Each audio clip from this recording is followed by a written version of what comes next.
Salam, kanalıma xoş gəlmisiniz. Bugün sizə Türkiyədə oturum almaqla bağlı video çəkirəm. Bu video bizim kanalın konteksti daha çox tələbələrlə bağlıdır. Amma bu video biraz ümumi videodur. Türkiyədə yaşamaq istəyən, Türkiyəyə gəlib burada rəsmi şəkildə yaşamaq istəyən insanlar da bu videodan faydalana bilərlər. Deməli, ilk öncə bunu demək istəyirəm ki, Azərbaycan vətəndaşları Türkiyədə 90 gün müddətində viza almadan, oturum izni almadan qala bilərlər. Və burada belə bir məsələ var ki, ola bilər bu sizin ağlınızdan da keçsin. Çünki ilk dəfə mənim də ağlımdan keçmişdi ki, 90 gün gəlirəm Türkiyədə qalıram, 90 günün sonunda çıxıram, bir gün Azərbaycanda qalıb təzədən qayıdıram. Belə bir şey yoxdur. Yəni bu fırıldağı eləyə bilməyəcəksiniz. O əvvəl idi. Əvvəl necə idi? Əvvəl bir ay müddətində Azərbaycanlılar oturum izni almadan qala bilirdi və o zaman bir ay içərisində giriş-çıxış edib təzədən bir ay qala bildilər. Amma indi müddət uzandığına görə artıq yəni 90 günün sonunda siz ölkədən çıxmalısınız və 3 ay Azərbaycanda yaşamalısınız. Yəni 3 ay yaşayıb ondan sonra təkrar Türkiyəyə qayıda bilərsiniz. Yəni bunu əvvəlcədən demək istədim. Türkiyədə ümumiyyətcə oturum izinlərinin növləri fərqlidir. Deməli, birinci olaraq qısa müddətli oturum izni, uzun müddətli oturum izni, ailə oturum izni, tələbə oturum izni və insan ticarəti qurbanı və yaxud ölkəsində savaş var və s. Bu tip oturum izinləri də var ki, bunlar bizə aid olmadığına görə videomuzda daha çox qısa müddətli oturum izni, tələbə oturum izni ilə bağlı kanalda video olduğu üçün bugün burada bundan bəhs eləməyəcəm. Ailə oturum izni və uzun müddətli oturum izni bizim bu videoda bugün danışacağım.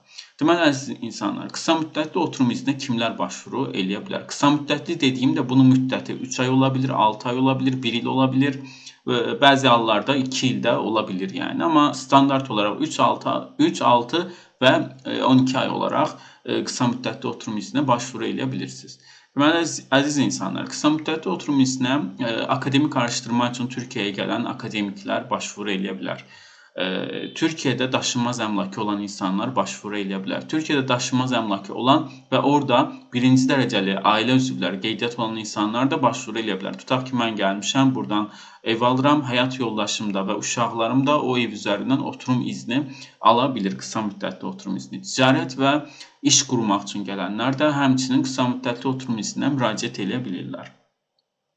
Müxtəlif dəyişim proqramları ilə bağlı Türkiyəyə gələnlər də oturum izinə müraciət eləyə bilirlər. Hansı ki, bu universitetlərdə olur, Erasmus, Farabi və s.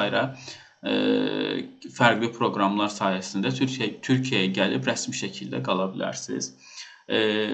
Turizm məqsədli Türkiyədə oturum izni almaq. Bu biraz önəmlidir. Bu barədə biraz çox danışacağım.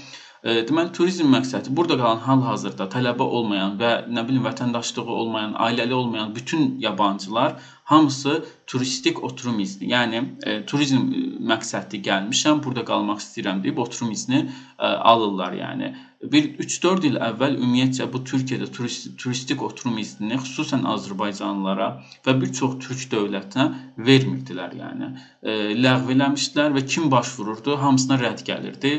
Çıxırdılar, qaçaq düşürdülər, deport olunurdular. Yəni həqiqətən çox çətin vəziyyət idi. Amma indi sevindirici hal budur ki, son vaxtlarda, son 1-2 ildə artıq bu turistik oturum izni ilə bağlı hər hansı bir problem yoxdur. Mən şəxsən həm tələbə oturumu ilə də qalmışam, turistik oturumla da qalmışam. Yəni problemsiz olaraq turistik oturum izni verirlər.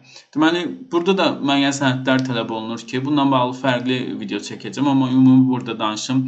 Pasportdur, sığortadır, yaşayış yeri, nə qeydiyyatla bağlı, harc pulu və s.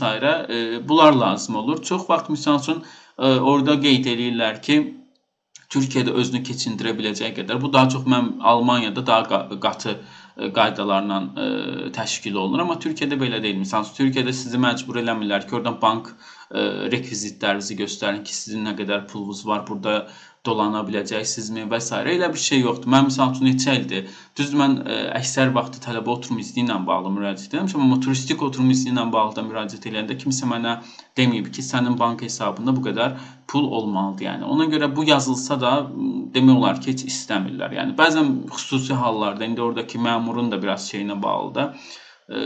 O zaman istəyə bilər, yəni bilmirəm. Amma mən rast gəlməmişəm ətrafımdakı insanlardan ki, məndən turistik oturum izni ilə bağlı banka rekvizitlərimi və s. istəyiblər. Deməli, xəstəliklə bağlı Türkiyəyə gələnlər də, müalicə məqsədi ilə gələnlər də turistik, üzr istəyirəm, qısa müddətli oturum izni ala bilirlər yəni. Həmçinin onların yanında gələn 2 nəfər də, baxıcısı, rəfaqətçisi, nə bilim, ailəsindən 2 nəfər, onlar da bu müalicə alan şəxs üzərindən oturum izni ala bilirlər müəyyən bir müddətə. Və Türkiyədə oxuyan tələbələrə, bitirən tələbələrə fərqi yoxdur. Bakalavr, magistr və yaxud doktorantura tələbələrinə məzuniyyət tarixindən sonra 6 ay müddətində oturum izni verilir. Bu arada bu oturum izni avtomatik verilmir. Siz müraciət edib almalısınız. Yəni mən universiteti bitirdim. Nə də olsa 6 ay vaxtım var. Elə bir şey yoxdur. Universiteti bitirsəz də yenə İl Göç İdarəsinə, yəni Türkiyənin bu oturum izni ilə məşğul olan dairəsinə müraciət edib o 6 aylıq, bəzən də 1 illik də verirlər bu arada bunu da qeyd etmək istəyirəm. Müraciət edə bilərsiniz yəni. İkincisi isə ailə oturum iznidir. Ailə oturum izni nədir? Yəni tutaq ki, Azərbaycandan bir nəfər gəlir və burada yaşayır, rəsmi şəkildə oturum izni alır, çalışma izni var və s. Deməli, ona şans verilir ki, ailəsini buraya gətirə bilsin və ailəsi də onun üzərindən maksimum 3 ilə qədər oturum izni ala bilir. Həyat yoldaşını və uşaqlarını, yəni anası, atası deyil, yəni həyat yoldaşı və uşaqları. Deməli, əziz insanlar, ailə iqamət izni ilə bağlı da danışdıq. Bu arada, ailə iqamət iznində də bu evlilik cüzdanı, yəni ZAKS falan, bunların hamısı sənədlər arasında tələb olunur. Bunları da qeyd edeyim, yəni. Digəri isə uzun dönəm oturum iznidir. Uzun dönəm oturum izni Türkiyədə ən az 8 il yaşayan insanlara uzun müddətli oturum izni verilir. Yəni, müddətsiz oturum izni daha doğrusu. Yəni, uzun müddətli deməyəm, müddətsiz. Artıq sizin İl Göç İdarəsinə getməyinizə ehtiyacınız qalmır. Alıb qoyursunuz kartı cibinizə, qulağınız rahat, başınız dinc, yaşayırsınız Türkiyədə. Deməli, bunun üçün şərtlər odur ki, dediyim kimi, ən az 8 il Türkiyədə kesintisiz yaşamalıdır. Yəni, 8 il içərisində Türkiyədən çıxmamalıdır.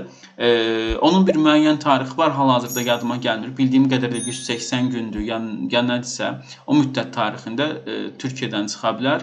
Hətta mən onu dəqiqləşdirib buradan not olaraq videonun altına verəcəm. Bu arada, öğrenci tələbə oturum izni ilə qalanların 1 ilinin yarısı hesablanır. Amma normal qısa müddətli oturum izni, turistik və yaxud digər oturum izinlərindən qalanların hamısının 1 ili tam hesablanır. Tutaq ki, mən 4 illik bakalavr təhsili almışamsa, bunun 2 ilini o 8 ilə sayırlar yəni. Amma normal 4 il turistik olaraq oturmuşamsa, onun 4 ilinin tam hamısını 8 illik bu uzun dönəm oturma izni üçün sayırlar. Bunun digər bir şərti isə son 3 ildə sosial yardım almamış olmaqdır. Ümumiyyətlə, işi gücü olmalıdır ki, Türkiyə sənə uzun müddətli oturum izni versin. Yəni, əgər özünü dolandıra bilməyən bir insana Türkiyə niyə uzun müddətli oturum izni versin? Sağlıq sığortası olmalıdır. Bu fiksdir onsuz. Yəni, Türkiyədə alacağınız bütün oturum izinlərdə sizin sağlıq, özəl və yaxud dövlət sağlıq sığortanız olmalıdır və təbii ki, burada düzənli gəliri də olmalıdır, daimi gəliri. Bəlkə indi burada daha çox, yəni buna diqqət eləyərlər sizin bankadakı pulunuza və yaxud maaşınıza və yaxud işinizə, gücünüzə daha çox diqqət eləyərlər. Əziz insanlar, video bu qədər. Əgər sualınız olsa yazarsınız, sizə məlumat verirəm. Yoruldum biraz. Videonu izlədiyinizə görə təşəkkür edirəm. Kanala abunə olmayı, dəstək olmağı unutmayın. Çox sağ olun.